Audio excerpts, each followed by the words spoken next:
Now, I happened to catch you on that metal show a couple of months ago, and you had mentioned being friends with Ace Frehley, and I was reading some information about basically your biography and your wild child image, per se. Weren't you in a street gang with Ace Frehley at one point? No, that's... or is that all rumor?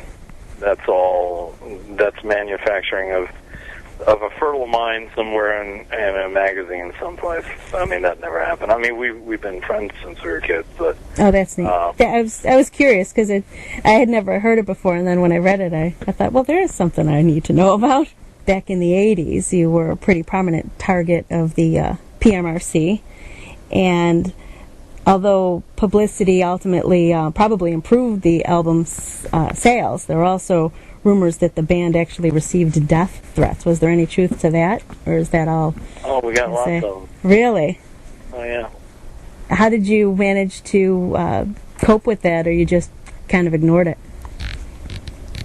Well, we got shot at 3 times. Oh, my gosh. Death threats numbered over 1,000.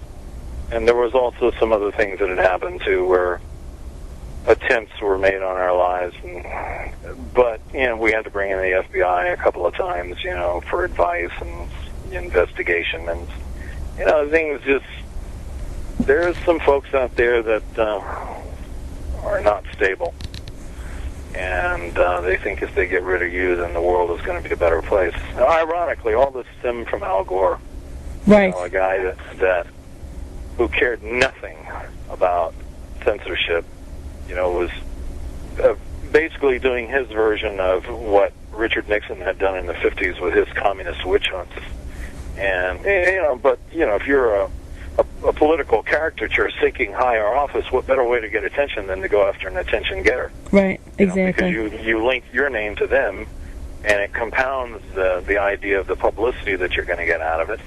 And in his particular case, it looks like he's, out for the greater cause of everybody in America waving the U.S. flag everywhere. And, the hypocrisy of it is pretty astounding. Because like I said, I mean, he had no desire whatsoever to be interested in censorship. It's not really dissimilar to what he just did with this movie, about global warming. He could care less about any of that as well. I mean, the guy's carbon footprint's bigger than anybody's. Right. Al is interested now. Couldn't have said it better myself there. I was thinking of global warming and the fact that, right now there's a deep freeze all over the nation. 20 below where you're at right now. Exactly. Where's Al when you need him? Exactly. This one's more for the musicians out there. How do you choose your gear? Do you have any particular favorites that you use, or a particular guitar that you would say is your favorite? No, I've got an army of those. Those are kind of like, everybody tailors those things to, like, what do you have in your closet? What are you going to wear? You're going to tailor your clothes to fit you best. Right. So, depending on what I'm trying to do, especially in the studio, it's kind of like tools in a toolbox. Not all tools will be suited for every job. So depending on what you're trying to accomplish is going to determine, what instruments you're going to use.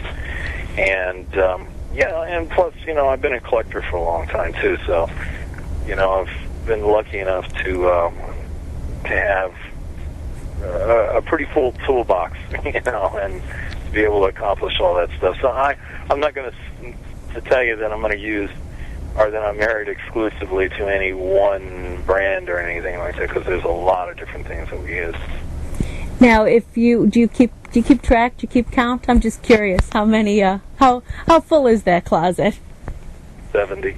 Wow. And is that exclusively guitars, or does that include bass as well? There's a few basses in there too. Wow. Yeah. You play guitar. You play bass. You play keyboards. Your vocals are astounding, and your history goes back pretty far as music goes. How did that get going? What was really sparking your interest? What made you pick up the guitar in the first place? I was 2 years old, and my first memory of life I was sitting at a breakfast table and my parents were eating powdered donuts. I remember it distinctively, and this song, Sweet Little 16, comes on the radio, and I didn't know what it was, but somehow I understood it, and it was, like I said, it's my first memory of anything on this planet. That is incredible. Just to have that type of a memory from, being 2. Well, I don't remember anything for a couple of years after that. But that song, they even quizzed me about it, and I described certain things that were in the room at the time, and they went, wow, and they were amazed that I could remember that at that age. But it wasn't just because my memory was so great. It was the song that triggered me. Right. Got you going. Have you ever covered that? No. Would you ever consider it? I doubt it. I mean, that's one of those, for me, that's one of those kind of special things. I just leave it the way it is. Right. Keep it to yourself. Well, thank you for sharing it with us. That's great. Is there anything that you would like to add or, mention? Well, I think you got the idea of the dates, here for North America. That's covered, so, I think we're okay. We really appreciate you taking the time to speak with us, to be our myth buster on some rumors that we heard, and also to share some stories. That's great. I really appreciate it. Well, thanks for having me, Dee. I really appreciate it. We'll see you on tour. I'm Dee Haley, and we've been talking with W.A.S.P frontman Blackie Lawless on BackstageAccess.com.